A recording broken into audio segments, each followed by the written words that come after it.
Maka beliau dalam hadis Sahih Bukhari dan Muslim mengatakan, di saat aku duduk dan berdiri di sini, Allah bukakan kepadaku surga.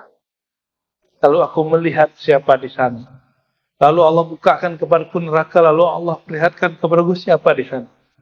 Ada yang sanggup? Kita ngeliat begitu, pingsan banget. Ya. Saya dulu zikir di belakang guru saya, terus tiba-tiba setiap menjam mata, kita ada perjalanan kemana-mana. Itu bangun-bangun takut. Jadi sadar-sadar takut. Jam lagi mata, begitu lagi.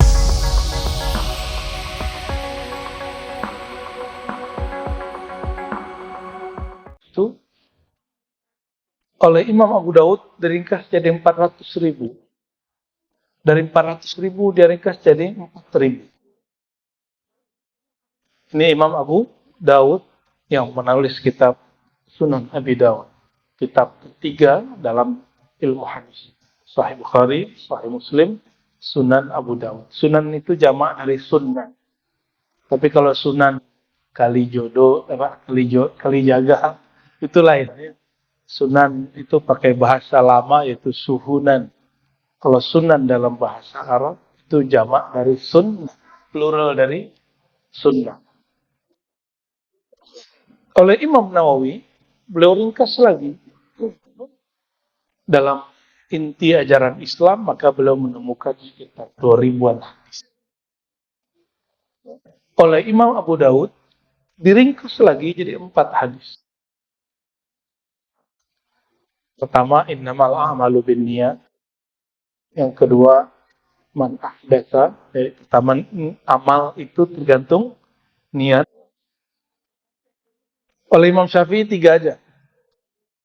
3 aja. Yang kedua, man ahdatsa fi amrina hadza ma laysa minhu fa huwa rad. Yang buat-buat dalam agama ini tertolak. Yang disebut bid'ah. Ya. Namun bid'ah itu dalam agama sempit. Sampai muncul kelompok yang menyebut dirinya paling sunnah hari ini dan dia memperlebar makna sunnah, makna bid'ah. Akhirnya orang beda faham dengan dia disebut bid'ah. Ya. Orang kunut disebut bid'ah. Padahal itu bagian dari perbedaan faham yang muncul dari perbedaan amal Nabi Muhammad SAW. Itu nggak masuk bid'ah, disebut khilafiyah. Yasinan, tahlilan itu nggak masuk bid'ah, itu masuk kepada khilafiyah, perbedaan faham dan tidak masalah. Sayyidina Muhammad tidak pakai Sayyidina Muhammad, itu masuk kepada bab khilafiyah.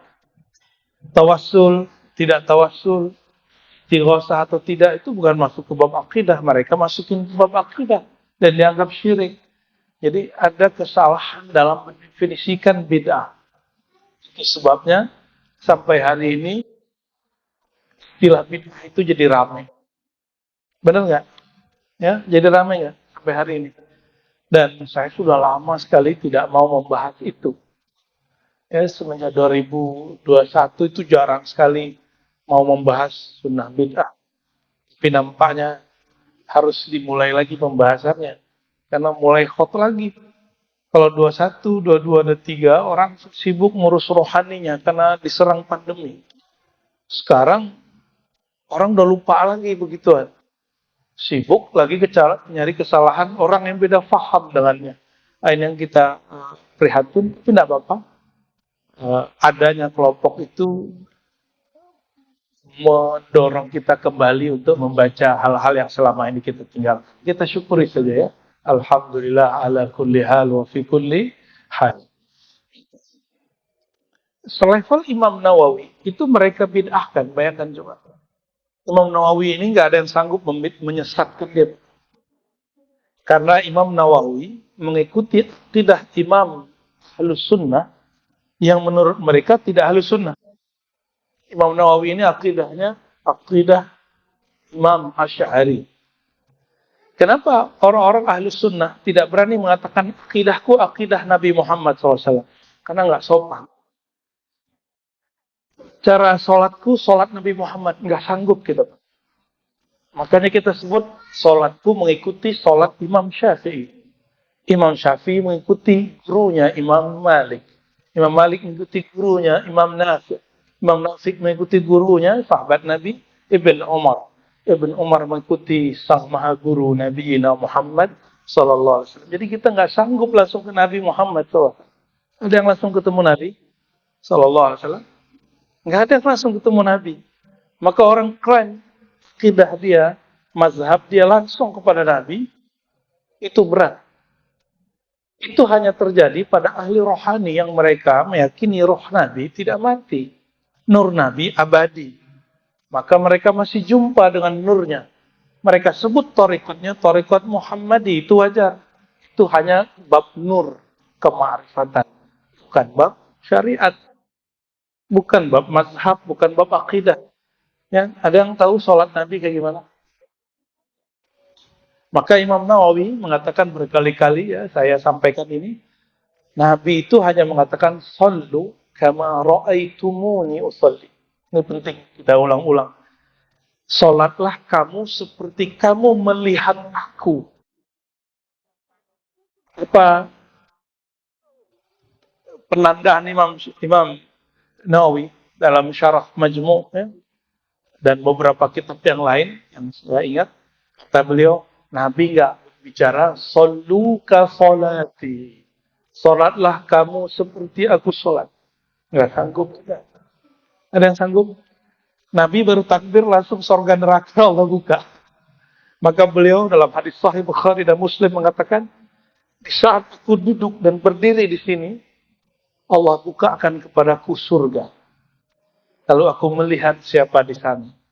Lalu Allah bukakan kepadaku neraka, lalu Allah perlihatkan kepadaku siapa di sana. Ada yang sanggup? Kita ngeliat begitu, pingsan banget. Ya. Saya dulu zikir di belakang guru saya, terus tiba-tiba setiap menjam mata, kita kalau ada perjalanan pun kemana-mana. Kita bangun-bangun takut. Jadi sadar-sadar takut. Jam lagi mata begitu lagi. Ya. Umur masih 10 tahun, 11 tahun itu. Saya ngikutin guru saya zikir di depan. Itu kita takut. Ini Rasulullah SAW langsung menyeberang ke alam lain. Karena sholat itu adalah miftahul mukasyafat wal musyahadah. Ya. Sholat itu pembuka alam rohani. Jadi orang kalau mau jadi sakti, nggak usah mana-mana, sholat aja benerin. Ya, ini kan sekarang orang nggak mau, akhirnya jadi pengamal khurafat. Ya. Padahal semua sir rahasia ada di dalam sholat. Ya. Semakin kepala dia sujud, semakin Allah bukakan alam-alam nur. Karena sholatu nurun. Ini dalilnya jelas dalam hadis. Apa kata Nabi SAW? Sholatu nurun. Hadis ini sahih. Sholat itu nur. Kalau ada cahaya, maka objek di sekitar orang yang mendapatkan cahaya menjadi jelas. Sholat itu nur. Bukan nur di dunia semata, tapi nur qalbu. Maka qalbu akan memandang apa yang sepantasnya ia pandang. Apa yang dipandang oleh qalbu? Alam rohaninya. Rohani itu dia kait dengan alam surga, neraka, dan alam akhirat, bahkan yang punya akhirat. Ya. Ini contoh, kita masuk ke hadis ke-8, bagaimana sholat Nabi Muhammad sallallahu alaihi wasallam. Ya. Jadi kita hanya diperintahkan sholat seperti kita melihat Nabi sholat. Maka sahabat Abdullah bin Umar melihat Nabi sholat, lalu diajarkan kepada Imam Nafi'.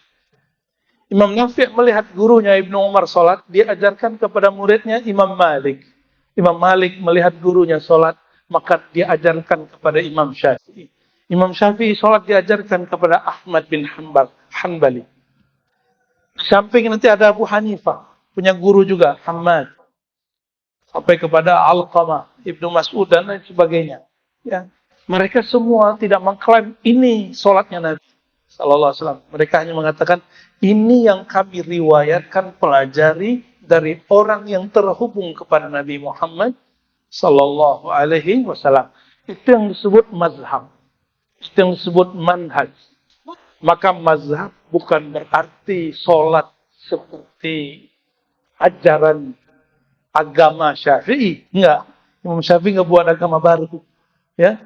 Jadi Bapak Ibu, kalau kita menyebut mazhab Syafi'i itu adab, bukan memecah belah. Ya. Itu adab apa? Adab seorang umat karena dia punya guru. Karena dia punya guru. Ya.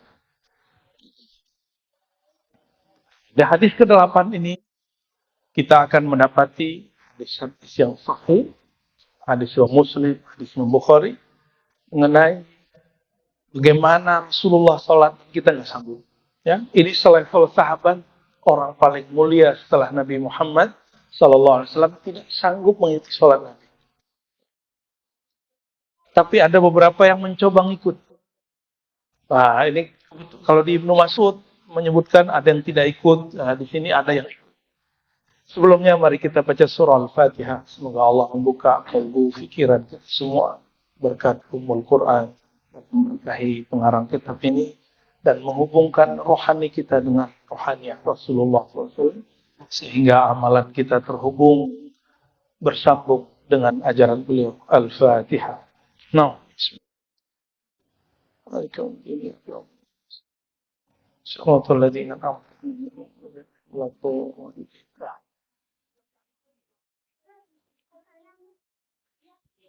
Imam Ibnu Qayyim itu salah satu imam dalam mazhab Hambali, ya, yang beliau menyebut dirinya bermanhaj salaf.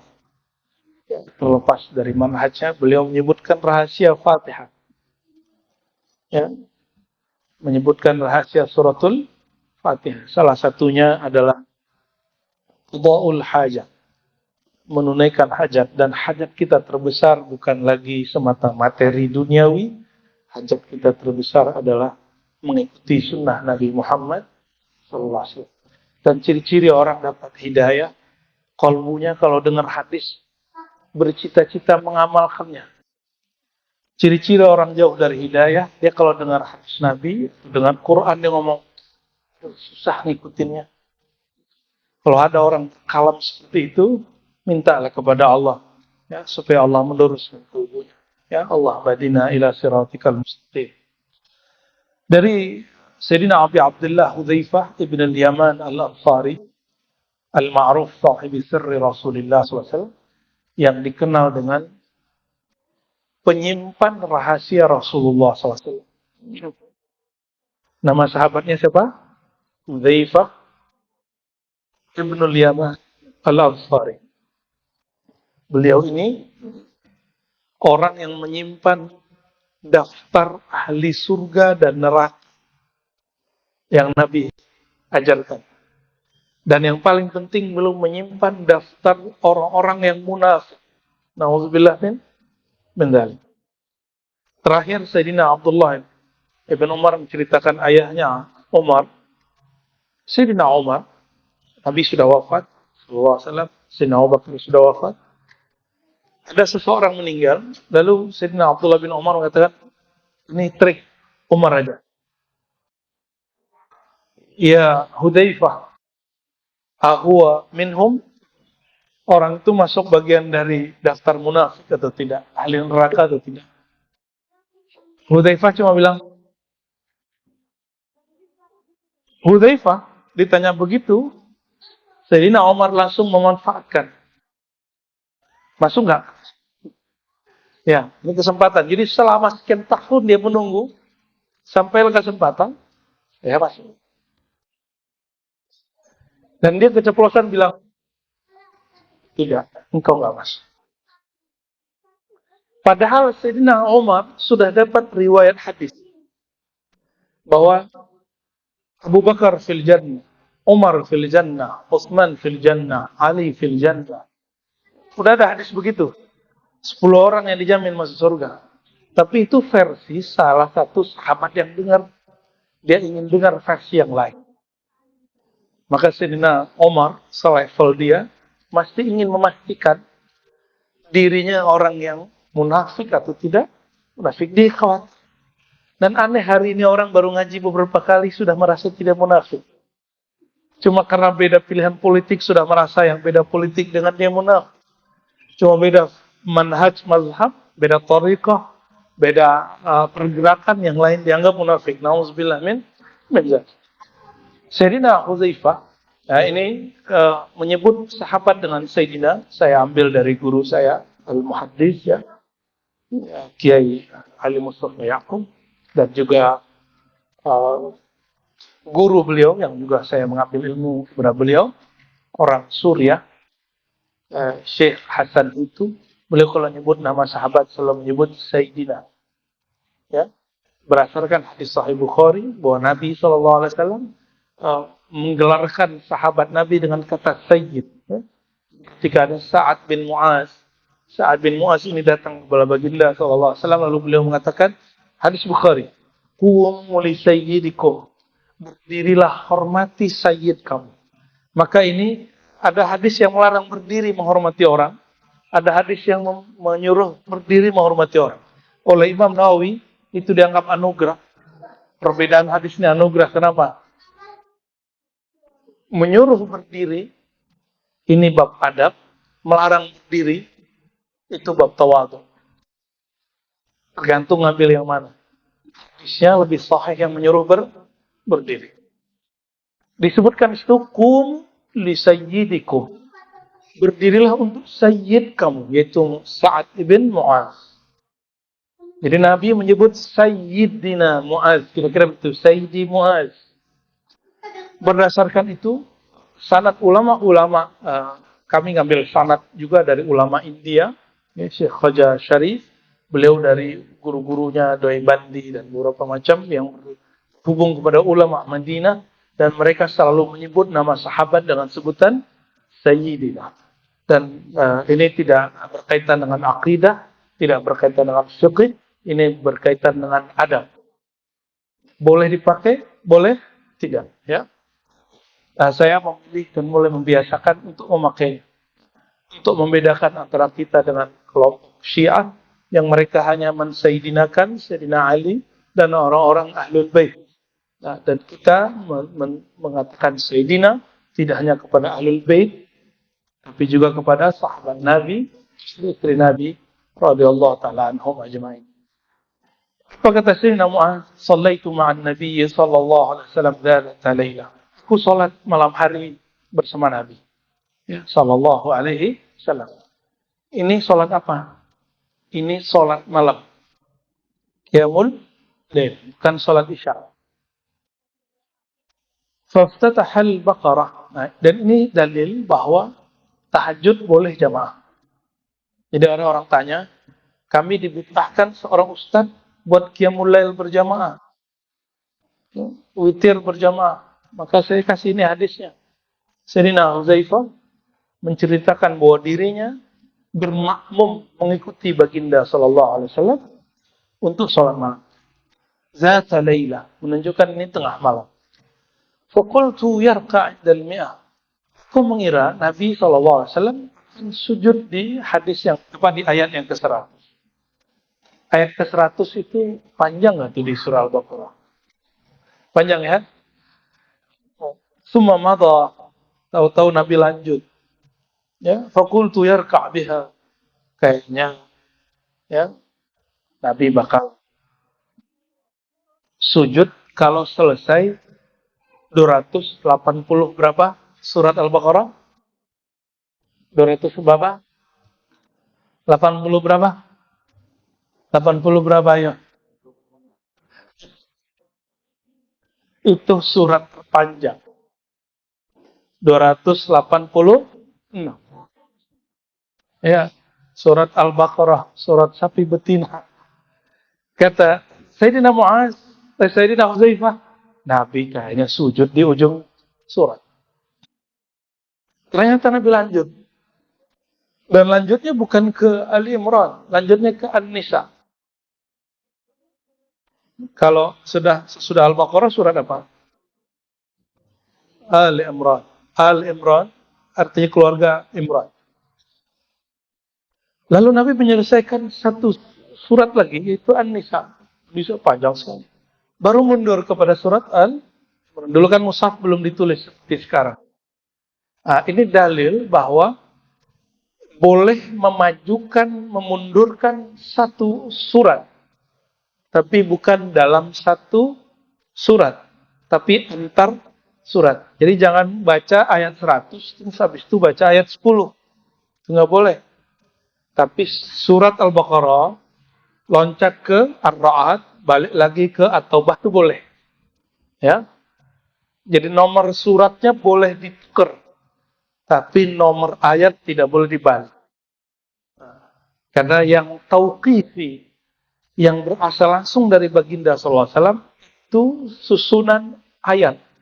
Sedangkan susunan surat, itu ijma' dari para sahabat, Sayyidina Utsman, dan itu disebutkan dalam kitab Al-Itqan, Imam Al-Hafiz Jalaluddin As-Suyuti. Ya, kitabnya 2 kali tebal ini, Al-Itqan menyebutkan, dan juga Al-Burhan Zarkashi, bahwa susunan ayat tauqifi. Apa makna tauqifi? Sebagaimana Rasulullah SAW ajarkan, tidak boleh diubah sedikitpun. Ayat alif lam mim tidak boleh ditaruh di ayat kedua, ketiga. Dia mesti di satu. Tapi lain ceritanya dengan susunan surat. Boleh dimajukan, boleh dimundurkan. Lalu lanjut kepada surat Ali Imran. Jadi Al-Baqarah beres, An-Nisa beres, Al-Imran beres. Yaqra' mutarassilan. Nabi bacanya santai, ya, maksudnya penuh dengan tajwid. Idza marra bi ayatin fiha tasbih sabbah. Jika ada ayat nyuruh baca tasbih, Nabi tasbih. Idza marra bi su'al sa'al. Jika ada ayat doa, Nabi doa dulu. Aduh, panjang itu. Wa idza marra bi ta'awudin ta'awwad.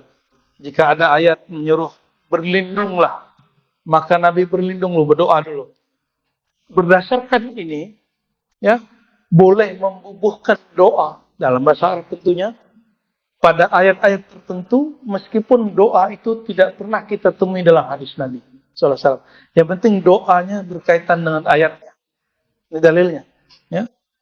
Maka ayat hadis ini berkait lebih pada 10 hukum. Jadi orang kalau baca hadis ini, di kepala dia minimal ada 10 hukum yang muncul. Hukum fikih. Ya. Itu yang disebut dia qara' mutarassilan. Nabi kalau baca itu santai. Coba bayangkan Al-Baqarah berapa juz? 2?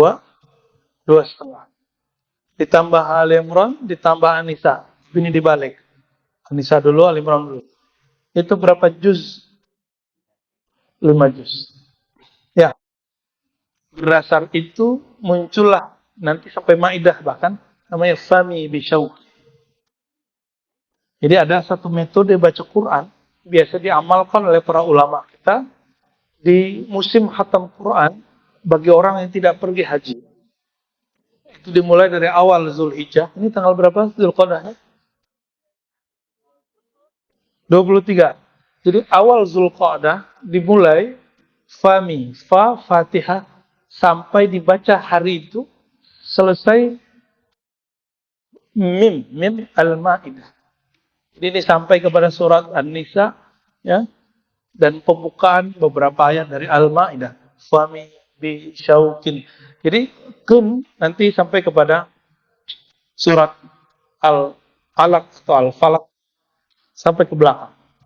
Dan itu cuma memerlukan 7 hari atau 10 hari. Ada metodenya.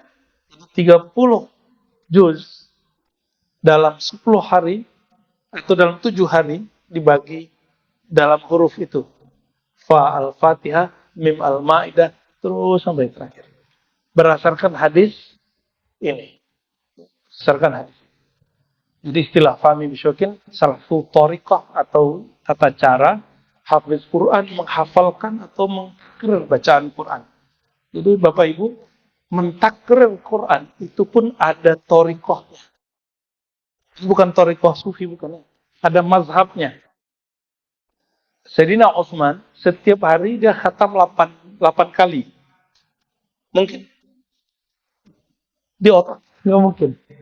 Di otak kita nggak mungkin. Syekh Yusuf, ya, ketika dia nulis kitab judulnya Mausu'ah Sufi, Mausu'ah Al-Sufiyah fi Adillah Sufiyah. Dia ini prihatin melihat ajaran tasawuf yang merupakan ajaran sunnah Nabi dalam bab rohani dibid'ahkan. Maka dia buat setebal ini kumpulan dalil bertasawuf. Dan dia kemudian menukil amalan Sayyidina Utsman, Khalifah ketiga, menantu Rasulullah SAW, bahwa beliau mengkhatamkan Quran sehari bulan puasa 8 kali. Apa jawaban beliau? Minal ulama, di antara para ulama, man burika fi waqti. Ada yang diberkahi waktunya. Waktu pendek, bagi dia jadi panjang. Kalau ciri-ciri kita nggak diberkahi, Pak, waktu itu sekali dulu. Waktunya udah nggak diberkahi. Dan Nabi SAW mengatakan, akhir zaman waktu itu pendek. Masih ingat pandemi? Udah pada lupa? Ya, kayaknya lupa semua ya. Nanti Allah kasih lagi virus. Kayak orang mimpi siang bolong gimana? Tahu istilah mimpi siang bolong? Orang semuanya nggak sadar, lagi asik dengan dunianya, tiba-tiba dikasih bencana. Ya. Yang terjadi di Kudus kemarin ini, di Parang, banjir, tiba-tiba banjir. Yang terjadi di Sumatera Barat, tiba ada lahar ke atas. Itu tempat kafe yang ada di Lembah Anai. Lembah Anai itu sangat historis sekali. Kafe depannya, itu kafe itu hilang. Padahal jarak tempat itu dengan Gunung Merapi jauh. Itu aliran sungai. Itu kafe hilang. Jadi orang kalau sekarang sana udah, mana kafenya? Sama rangka-rangkanya nggak ada. Orang lagi asik dengan dunia tidur, Allah turunkan bala bencana. Nauzubillah min dzalik. Nah ini 2024 ini masih banyak, ini belum selesai. Ya, bencana apa lagi kita nggak tahu. Kita hanya berdoa semoga Allah ringankan takdir buruk pada negeri kita ya. Amin ya Rabbal, dan merubah takdir buruk menjadi takdir baik. Amin ya Rabb. Bayangkan ini Nabi SAW sholat kira-kira berapa juz? 5 juz.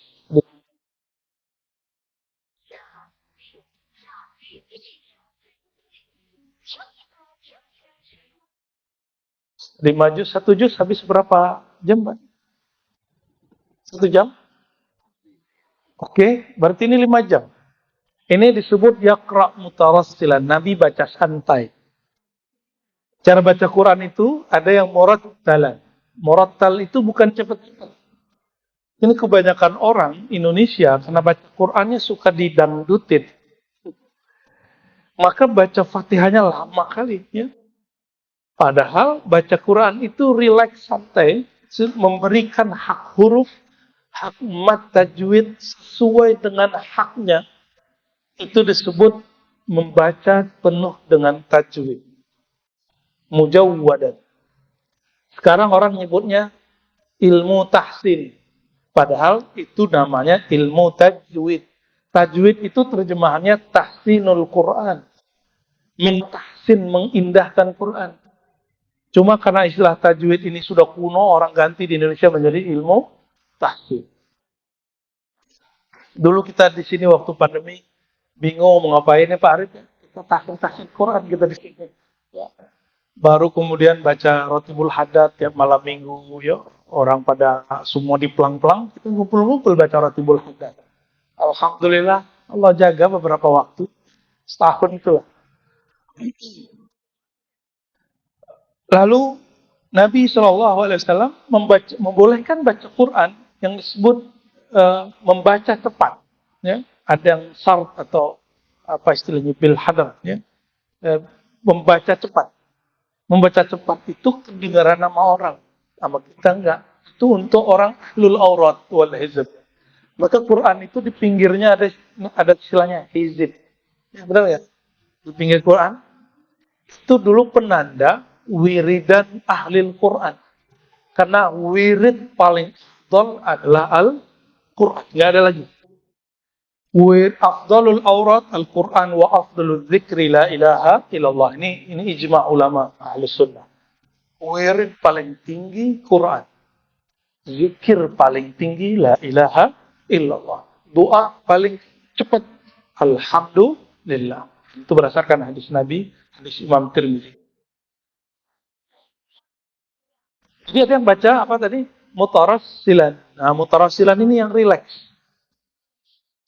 Nyampe di ayat surga, minta ya Allah, masukkan aku surga. Nyampe di ayat neraka, berdoa ya Allah, ajirni minan nar. Bebaskan aku dari neraka. Udah begitu belum baca Quran? Belum ya? Kira-kira 5 jam cukup nggak Nabi begini? Itu sepenuh malam. Jadi kalau ngikutin hadis ini nggak mungkin seperti Sayyidina Utsman sehari 8 khatam. Bukan 8 juz. 8 kali khatam. Imam Syafi'i hanya sampai 2 kali khatam. Dari subuh sampai maghrib khatam 1 kali, maghrib sampai subuh 1 kali. Maka beliau di bulan puasa makan sedikit. Itu yang ditiru Imam Syafi'i. Makan hampir hanya sekali. Hanya sekali. Ya, minumnya paling waktu berbuka dan waktu bersahur. Nah, Imam Syafi'i nyontohin kita 2 kali. Nah, dan alhamdulillah saya ketemu ada ulama dari Cirebon. Cirebon, hafiz Quran, dan dia cerita guruku baca Quran dari maghrib sampai isya hafal. Oh, berarti tidak hanya di kitab itu. Adanya di mana? Ada di suduri ahlil Quran. Dan menurut saya itulah karamah tertinggi. Ya, karamah tertinggi orang yang diberkahi waktunya. Harusnya kita baca Quran sehari semalam sama dia cuma dari maghrib sampai isya. Bagi saya itu karamah. Itu disebut tayyuz zaman. Tayyuz zaman itu Allah lipat waktu yang mestinya panjang jadi pendek. Mungkin nggak? Mungkin. Allah sanggup nggak bikin begitu? Insya Allah nggak sanggup. Kita nggak sanggup. Karena kita pakai kayak otak yang cuma sebesar ya, batu kelapa ini. Tapi kalau pakai otak nuraniyah, cahaya, dan cahaya itu cepat. Al-Quran itu dia sinar, lebih cepat dari nur. Maka orang yang baca Quran dan dia lebur dalam huruf-huruf nuraniyah Quran, Allah akan cepatkan waktunya. Waktu dia baca itu terasa cepat, padahal dia baru bermenit. Dan itu tadi kan kiai. Walhamdulillah saya ketemu beberapa mahasiswa saya yang Allah berkahi waktunya, dia bisa baca Quran dalam sehari sekian kali. Masih muda Pak. Alhamdulillah. Alhamdulillah. Nah, itu kalau mereka Allah izinkan. Dan nggak selalu bisa. Nggak selalu bisa. Nah, namun cara baca Nabi, ini disebut cara baca mutarassilan. Ya, mutarassilan. Sebenarnya ada cara baca lain.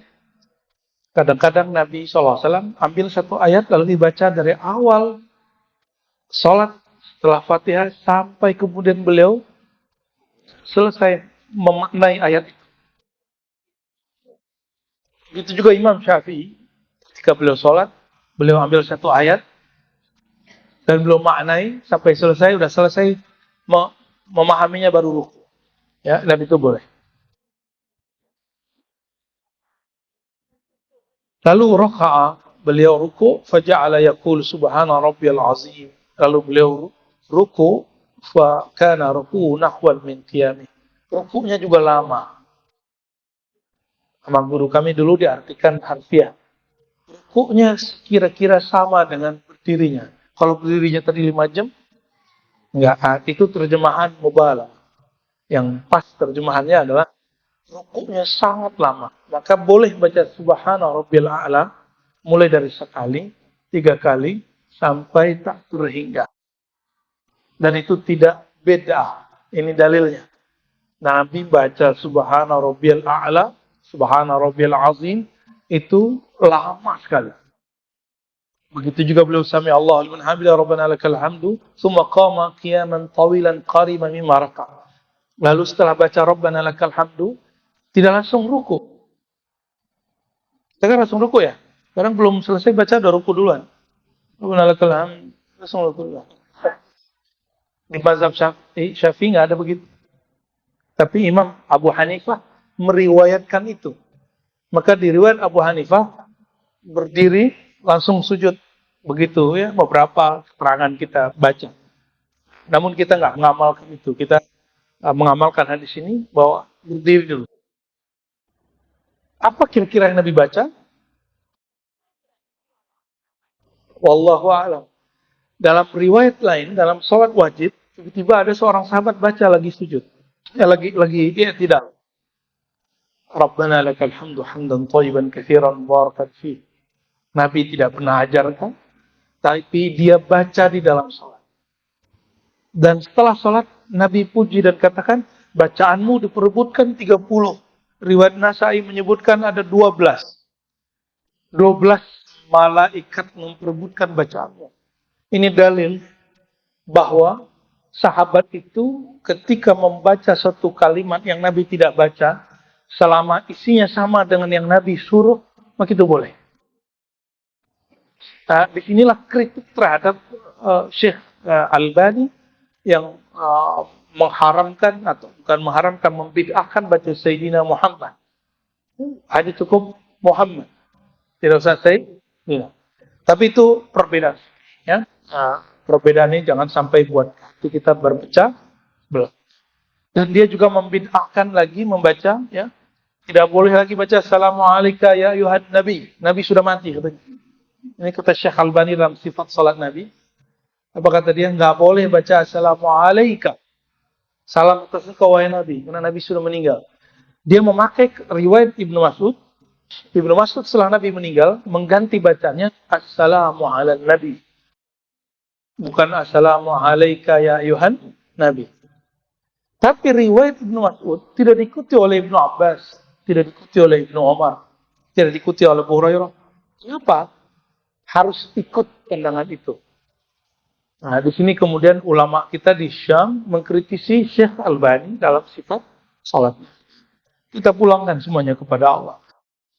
Lalu qama qiyaman tawilan qariban mimma raka. Nabi kemudian bangkit lagi dan beliau sholat panjang lagi di waktu sujud. Beliau membaca Subhana Rabbiyal A'la, fakana sujuduhu qariban min qiyamih. Sujudnya juga sangat panjang. Bapak Ibu, saudara-saudariku, hadis ini menunjukkan apa? Nah, ini yang paling inti dari kitab ini. Menunjukkan kathratul mujahadah. Nabi itu banyak bermujahadah. Apa arti mujahadah? Di awal kita buka bab ini, bahzul juhudi fitta, mengerahkan keseriusan, lelah-lelah, capek-capek untuk apa? Untuk melaksanakan ketaatan kepada Allah Subhanahu wa Ta'ala. Kalau belum merasa lelah ibadah, itu belum mujahadah. Ya? Jadi kalau sholat witirnya berapa rakaat? Witir 3 rakaat. Tahajudnya berapa? Qiyamul lailnya 2. Belum mujahadah itu. Minimal 11. Seperti dalam hadis Bukhari Muslim dikatakan bahwa Nabi SAW baik bulan puasa ataupun di luar puasa, beliau sholat malamnya 11 rakaat. Nah, itu baru tuh mujahadah tuh ya. Coba mulai-mulai, jangan langsung 11. Tadi berapa? 2 plus 3, berarti 5. Ah, naikin 7. Naikin 9. Kalau sudah naik 7, jangan turun 5. Kalau sudah 9, jangan turun 7. Terus 11. Gimana caranya? Kita kan kelelahan, ada kesibukan, ada caranya. Cara paling mudahnya adalah kalau ketiduran, ketinggalan, diqadha. Seperti Rasulullah SAW mengqadha salat sunnatnya. Ya, sallallahu alaihi wasallam. Jadi yang diqadha nggak hanya salat wajib, salat sunnah juga diqadha. Apalagi mazhab Jakarta ini kan. Di Jakarta itu kita pulang kerja, ada asar, nyampe isya. Nggak bisa turun. Tol. Macetnya di tol, jadi bayar untuk kena macet. Ya. Ya sudah. Maka sholatnya harus diniatkan. Saya niat mengqadha sholat maghrib di waktu isya. Jadi ini yang disebut qadhaan. Kalau adaan, menunaikan sholat di waktunya. Hadis ini sahih riwayat Imam Muslim, juga diriwayatkan oleh Imam Ahmad ya, dan imam-imam yang lain dengan redaksi yang beragam. Sebenarnya ada redaksi lain dari Imam Bukhari ya. Kita dulu waktu ngaji Sahih Bukhari tahun 2004 dengan guru kita dan membaca hadis ini. Masuk ke hadis berikut. Ani bin Mas'ud dari Sayyidina Abdullah bin Mas'ud. Tadi Uzaifah, sekarang Ibnu Mas'ud. Nah, ceritanya hampir sama. Salaitu ma'an Nabi sallallahu alaihi wasallam lailatan. Aku qiyamul lail mengikuti Nabi sallallahu alaihi wasallam. Fa'atal al-qiyam hatta hamamtu bi amri saw'in. Jadi ada amri su'in, ada amri saw'in. Su' itu buruk mutlak. Kalau saw' berpikir negatif. Su'uzzan, prasangka negatif. Kalau saw'uzzan itu memprediksi resiko terburuk. Ketika Nabi sholat panjang, seperti yang diceritakan Huzaifah tadi, aku hamamtu bi amri saw. Ini dalil Bapak Ibu, sahabat Nabi kalau sholat masih pikiran. Ini dalil antum nih. Ya. Dalil untuk menghibur kita, kalau sholat nggak khusyuk-khusyuk amat nggak apa-apa. Ini dalilnya nih Sahih Bukhari Muslim nih. Ya, muttafaq alaihi. Al-Bukhari wa Muslim. Nabi lagi memimpin sholat, terus dia mikir, aduh, mau mundur nih gitu. Dia berpikir mau keluar dari sholat. Itu yang disebut hamamtu bisaw. Aku berpikir aku ingin keluar dari sholat.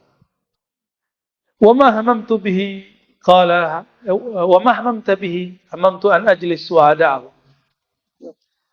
Lalu ada yang bertanya, muridnya bertanya, yang besar kemungkinan yang bertanya Alqamah, murid dia. Apa kata muridnya? Alqamah tabi'i, seorang tabi'in, atau Sa'id bin Jubair juga murid beliau. Hamamtu an ajlis wa ada'u. Aku berpikir negatif untuk duduk pelan-pelan menghilang. Wa ada'u. Lalu aku meninggalkannya. Tapi nggak dilakukannya. Itu hanya maka ada niat. Niat itu sudah berbarengan dengan fi'il. Maka kalau niat usolli itu bukan niat, Pak. Itu namanya lafaz niat. Niat itu di sini an-niyah fil qulub. Dan itu dari zaman Nabi SAW sampai sekarang ulama sepakat. Ulama hanya beda pendapat mengenai anjuran melafazkan niat. An-niyah fil qulub muqtarinun bil fi'il. Niat itu di hati dan dia berbarengan dengan perbuatan. Jadi saat kita bertakbir, dalam hati kita langsung berniat. Gitu. Dan niat di hati kan boleh bahasa Indonesia. Tapi kalau dilafazkan mesti bahasa Arab. Itu aja bedanya. Ya. Dan saya ini kasih bocoran, walaupun saya bermazhab Syafi'i, tapi saya jarang melafazkan niat. Kenapa? Niat itu dalam ilmu psikologi disebut, dan kedokteran ya, disebut conditioning. Bagi saya, cara conditioning itu adalah pakai hadis sallu kama ra'aitumuni usalli. Salatlah kamu seperti kamu melihat aku salat. Maka saya menghubungkan diri saya dengan orang yang kalbunya terhubung dengan Nabi, sanad ilmunya bersambung dengan sanad Nabi sallallahu alaihi wasallam. Itu caranya. Itu cara saya sebelum sholat. Lalu baru disebut. Ini sholat subuh-subuh apa gitu. Jadi jarang sekali melafazkan. Kecuali lagi ngajarin murid. Kalau ngajarin murid baru saya bilang. Usolli, fardan, maghrib, begitu. Ya, tapi itu jarang. Ya, saya jarang pakai lafaz niat. Kenapa? Karena niat sebenarnya di qalbi. Di bawah niat itu ada namanya hadisun nafs. Kata-kata hati. Pernah ngomong sendiri nggak di hati? Tapi belum dikerjain. Nah, hadis sunnah itu adalah kumpulan daripada himmah. Ya. Angan-angan.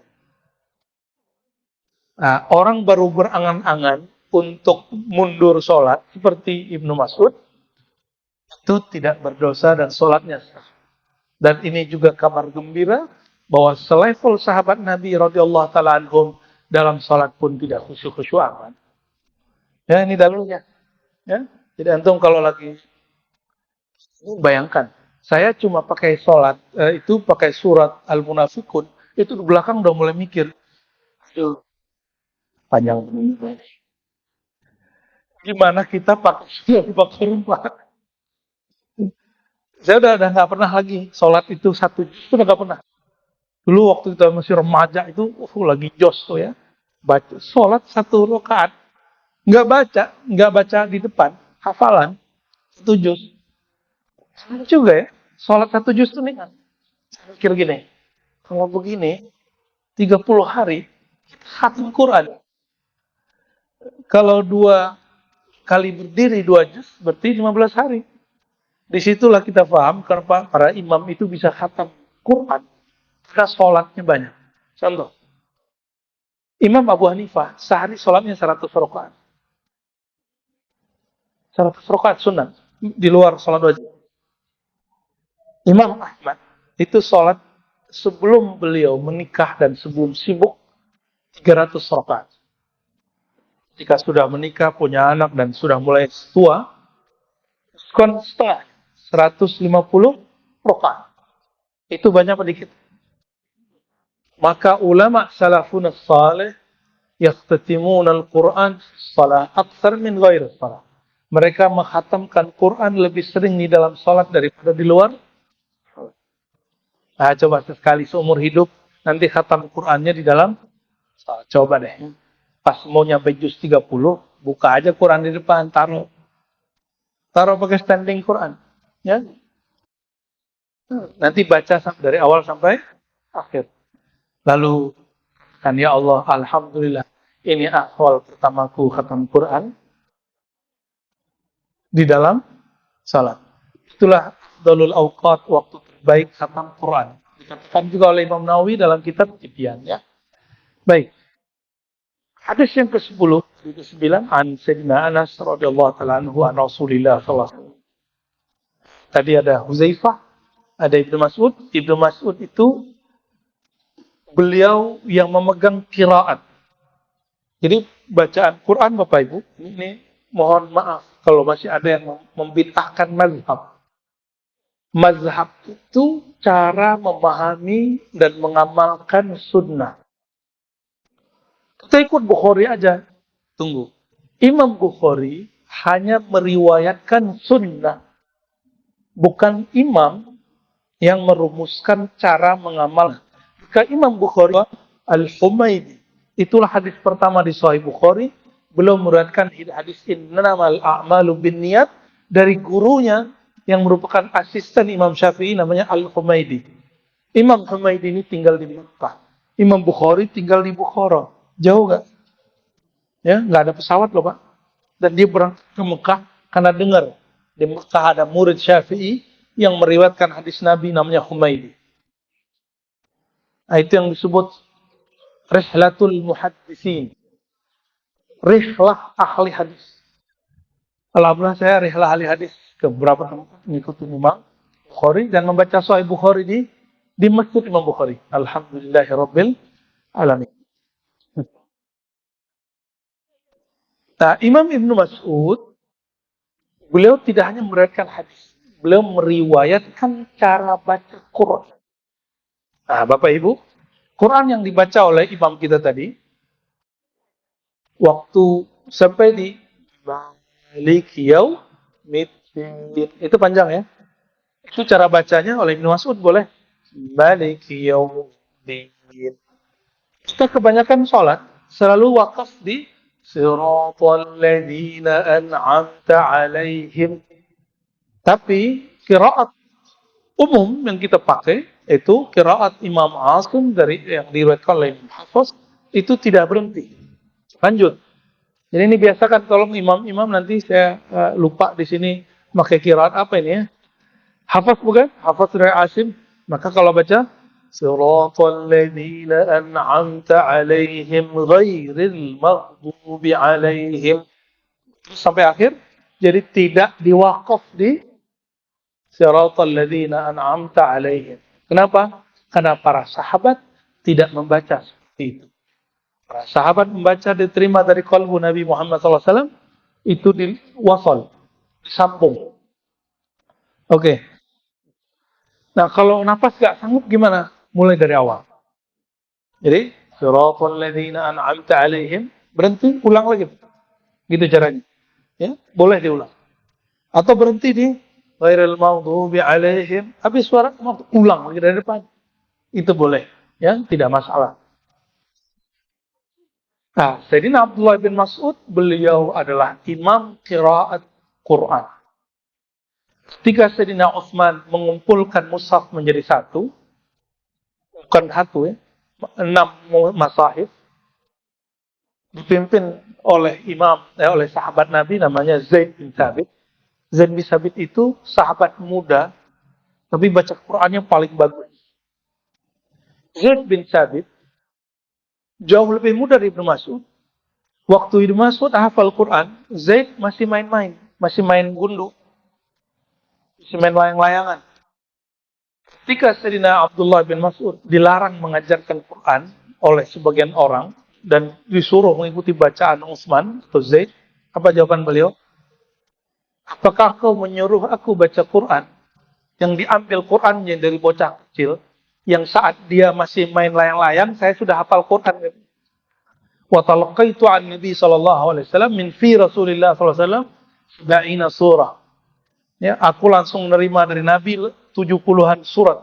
Sedangkan dia masih main zaubatain, masih main-mainan anak-anak. Jadi Quran yang kita pakai sekarang, yang ini, itu dulu sempat konflik. Qurannya nggak konflik, mushafnya yang dulu konflik. Bedakan ya. Qurannya sepakat. Bedakan mushaf dengan Quran. Apa beda mushaf dengan Quran? Quran kalam Allah. Kalau mushaf ciptaan makhluk Allah Subhanahu Ta'ala, ijtihad Sayyidina Utsman. Maka disebut mushaf Utsmani. Bacaan kita, bacaan apa? Qiraat Imam Asim. Qiraat itu dalam fikih disebut mazhab. Dalam tasawuf disebut thariqah. Dalam akidah disebut manhaj. Jadi, ulama kita sering ngomong ini. Ini thariqah Asim. Thariqah itu artinya qiraat. Cara baca Imam Asim. Baca Quran, nggak bisa langsung ke Nabi Sallallahu Alaihi Wasallam. Oleh karena itu, tajwid pun ada alirannya. Tajwid ada alirannya, Pak. Jadi kita misalnya memanjangkan suatu bacaan, bagi imam lain nggak panjang, itu ada. Ya. Oleh karenanya, bila ilmu dari ahlinya, karena ilmu mereka bersambung dari gurunya, gurunya sambung sampai ke Rasulullah SAW.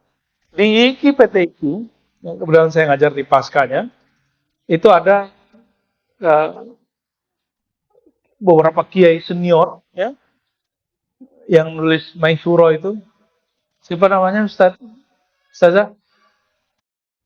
Kiai Fatoni ya. Kiai Fatoni itu ahli qiraat yang 7. Siapa nama kiainya? Kiai Dr. Ahmad Fatoni. Itu dia buat daurah-daurah cara baca Quran mulai dari tajwid sampai kepada qiraat Imam Asim dan beberapa qiraat lain. Sudah sepuh. Saya khawatir nih kalau beliau berpulang ilmu qiraat siapa lagi. Semoga murid-muridnya bisa melanjutkan ya. Amin ya rabbal alamin. Beliau itu kakak kelasnya Muammar. Tahu Muammar? Muammar yang suaranya bagus. Tapi mereka beda paham, Pak. Mereka berdua ini. Beliau itu tidak sepakat dengan cara baca yang berirama panjang seperti Muammar. Ya.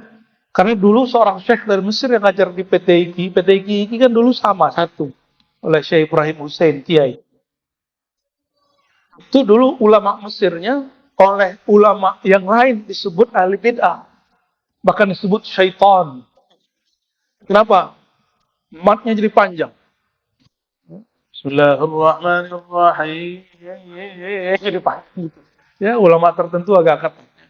Tapi kita nggak ikut-ikutan dengan istilah mereka, konflik mereka. Itu mereka yang berilmu, kita serahkan ilmunya kepada ahlinya. Kita nggak tahu, kita bilang, itu urusan mereka. Ya, nggak usah kemudian ikutan. Karena lagi rame nih, bulan puasa kemarin, lagi rame video Syekh Aiman Suwaid. Guru para masyayikh kita di sini.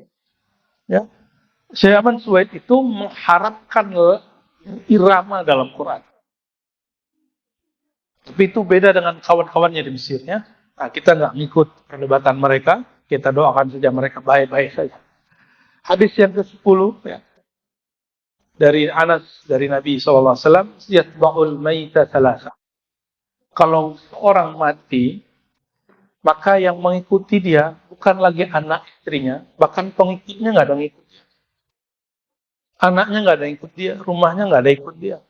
Siapa yang ikutin dia? Salah 3. Ya. Tapi dari salah sah itu nanti sisa 1. Waktu dia diantar ke jenazah, ke kuburan, diikuti oleh 3, ahluhu wa maluhu wa amaluhu. Keluarganya, hartanya. Orang diantarkan pakai mobil kan? Ya. Ada beberapa orang yang nggak mau pakai mobil siapapun, dia pakai mobil sendiri atau dia bayar mobil mahal. Ya. Saya baru ngelihat mobil ambulan itu ada yang Mercy, Pak. Baru kemarin. Ya. Ada tetangga di bagian sono meninggal. Itu tuh, ambulan Mercy. Kita taunya ambulan biasanya Grand Max. Grand Max apalagi Suzuki gitu ya. Paling-paling Hyundai yang gede itu. Ini ada agak mahal. Ya. Keluarganya, hartanya. Wa amaluhu, dan terakhir, karya dia, amal dia. Fayarji isnani. Yang pertama, kedua balik. Wa yabqa wahid. Sisa 1. Yarji'alu wa malu wa yabqa amalu. Maka Bapak Ibu, amal kita itu nanti Allah jadikan satu makhluk. Quran itu Allah ciptakan jadi sosok-sosok. Sholat itu jadi sosok. Maka orang yang banyak amalan di dunia, nanti dia nggak sepi di akhir. Senang nggak rumahnya sepi? Ya. Tapi ahlullah, walaupun tubuhnya sendiri, kalbunya nggak sendiri. Ya. Hadis yang ke-11 dari Ibnu Mas'ud radhiyallahu taala anhu. Lagi, qala Nabi sallallahu alaihi wasallam. Kata orang, masuk surga susah. Masuk neraka mudah. Ya. Itu nggak ngerti hadis. Nggak ngerti sunnah Nabi sallallahu alaihi wasallam. Ini Sahih Bukhari. Hadis mengenai bahwa neraka itu mudah masuk, itu hadisnya nggak menyebutkan begitu. Hadisnya Sahih Bukhari hanya menyebutkan begini. Ujibatil jannatu bil makari. Surga diliputi oleh hal-hal yang tidak disuka. Sedangkan neraka dipenuhi, dikelilingi hal-hal yang penuh syahwat yang disuka. Cuma begitu riwayatnya. Maka masuk surga susah bagi orang yang bersyahwat duniawi. Masuk neraka pun susah bagi orang yang kurang syahwat duniawinya. Nah, dalam hal ini Ibnu Mas'ud radhiyallahu taala anhu beliau mengatakan Nabi SAW pernah berkhutbah dan menyampaikan suatu kalam. Al-jannatu aqrabu ila ahadikum min syiraqi na'lih wan naru mithlu dzalik. Dekatnya seseorang kepada neraka dan surga seperti dekatnya engkau dengan sorong sendalmu. Sendal itu ada kita nyorong kaki begitu. Semudah itulah orang masuk surga dan neraka. Berarti potensi masuk surga dan potensi masuk neraka sama 50-50.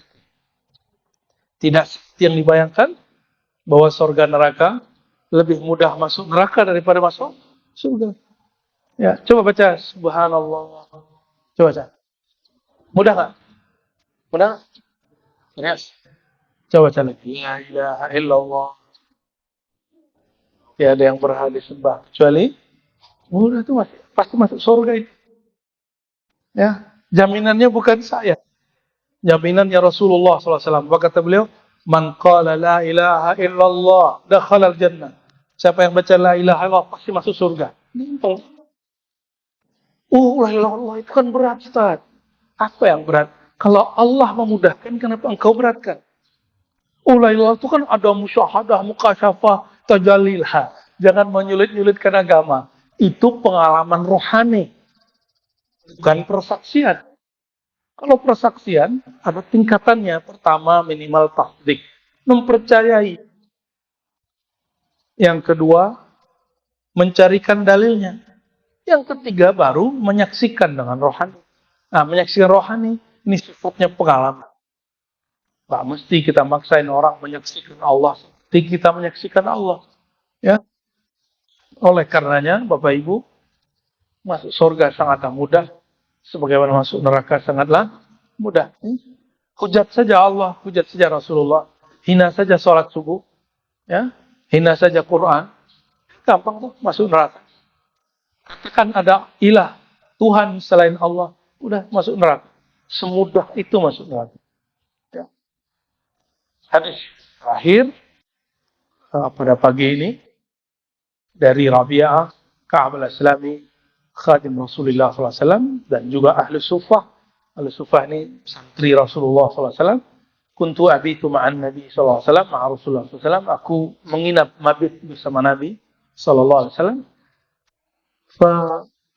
Fa'atihi biwadu'ihi.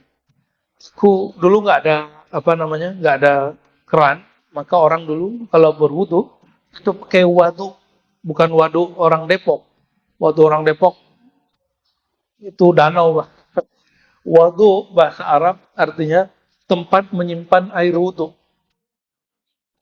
Orang dulu nggak ada keran, Pak. Jadi sebelum Isya, kita sebelum maghrib, tempat wudhunya diisi pakai ada tas kulit. Nabi SAW ada khodamnya yang jaga setiap hari, yang berkhidmat untuk membawakan waduknya Nabi. Nah, waduk itu alat berwuduknya Nabi Muhammad Sallallahu Alaihi Wasallam. Faqala salni, lalu Nabi SAW melihat ada sahabat yang khidmat, Nabi selalu bertanya gitu. Coba, kamu punya doa apa? Jadi Nabi membalas orang khidmat dengan doa. Nggak pakai duit. Karena doa Nabi lebih mahal dari dunia dan akhirat. Bahkan ada sahabat Nabi meninggal, terus temannya ngomong ini, aku berharap akulah yang mati itu. Kenapa? Kalau aku mati sekarang, aku disolatkan baginda Nabi Muhammad SAW. Sahabat tuh begitu, Pak. Ingin didoain Nabi itu bahkan rela mati. Kalau antum nggak siap ya, aja duluan gitu, mati duluan ya. Fakultu, ini mintanya Rabi'ah, cuma ngasih tempat wuduk Nabi. Ditanya oleh Rasulullah, kamu punya hajat apa? Sebutkan. Nabi SAW kemudian mendengar beliau berkalam, ya Rasulullah, aluka murafaqataka fil jannah. Mintanya nggak tanggung-tanggung. Dia nggak minta surga. Dia nggak minta juga bebas dari neraka. Yang dia minta apa? Aku cuma minta satu, wahai baginda, murafaqatuka fil jannah. Tetap membersamai engkau sampai surga. Itu apa-apa? Itu apa-apa nggak? Itu apa-apa. Membersamai Rasulullah itu lebih hebat dari membersamai presiden. Ya, untuk dekat ke Nabi itu sulit. Kita nih hidup di zaman Nabi SAW itu nggak bisa langsung ketemu Rasul, Bapak Ibu. Kalau melihat bisa, tapi ketemu jumpa sulit. Maka sahabat-sahabat itu bikin ulah supaya ketemu Rasulullah SAW. Maka ada sahabat yang pura-pura jadi Arab Badui. Ya. Dia langkai semua orang, terus dia bilang, Allahumma arham Muhammadan, Allahumma arhamni wa Muhammadan. Itu Badui asli itu. Ada yang pura-pura Badui. Jadi ada yang melangkahin orang supaya ketemu Nabi. Biarlah nanti orang bilang saya kurang ajar, yang penting aku sampaikan cintaku kepada baginda Nabi Muhammad SAW. Ya, Nabi senyum melihat orang itu. Cuma orang begitu jangan banyak-banyak ya. Jangan banyak-banyak. Ya. Sahabat Nabi itu, apalagi Sayyidina Ali, itu kalau ada orang langsung kemudian dikat sama dia. Apalagi Umar, melihat ada seorang mendekat, itu bisa dikat. Bodyguardnya Rasulullah SAW, belum lagi khadam-khadamnya. Safar nih, nggak bisa langsung dekat ke Nabi SAW. Kenapa? Itu ada orang yang mengiringi Nabi, mengiringi Nabi. Nabi tidak minta diiringi, tapi orang itu punya rasa, saya ingin khidmat kepada baginda Nabi Muhammad SAW. Ini sahabat namanya siapa? Rabi'ah bin Ka'ab al-Islami. Dia nggak minta gaji, nggak minta banyak rezeki. Yang dia minta cuma satu, ya Rasulullah, sebagaimana aku di sini, engkau izinkan berkhidmat kepadamu, tolong karena izinkan aku sampai surga bersama. Kira-kira itu berat nggak? Nabi tanya, "Au ghairu dzalik?" Dia kan masih jomblo. Ada permintaan lain nggak? Enggak. Qultu huwa dzak, cukup wahai baginda. Cukup bagiku bersama dengan engkau. Maka Nabi SAW langsung menjawab, fa'inni ala nafsika bi kathratis sujud. Bantulah aku mengendalikan nafsiyahmu. Gimana caranya? Banyak-banyak sujud. Berarti orang-orang yang nafsiyah, dirian, egonya, yang masih liar, obatnya apa? Banyakin sujud. Karena sujud kepala di bawah. Oleh karenanya, boleh kita istinbat faidah daripada hadis ini. Anna kasratus salat was sujud. Yang disebut mujahadah, banyak sholat, banyak zikir, banyak sujud, adalah mahar membersamai baginda Nabi Muhammad sallallahu alaihi wasallam. Maka bersamai pewaris-pewaris Rasulullah SAW, lalu banyak-banyak sholat di malam hari. Semoga Allah mengizinkan kita jumpa dengan beliau dan membersamai beliau nanti di akhirat kelak. Amin ya rabbal alamin. Allahumma ya Allah ya Rahman ya Rahim ya Karim ya Azim.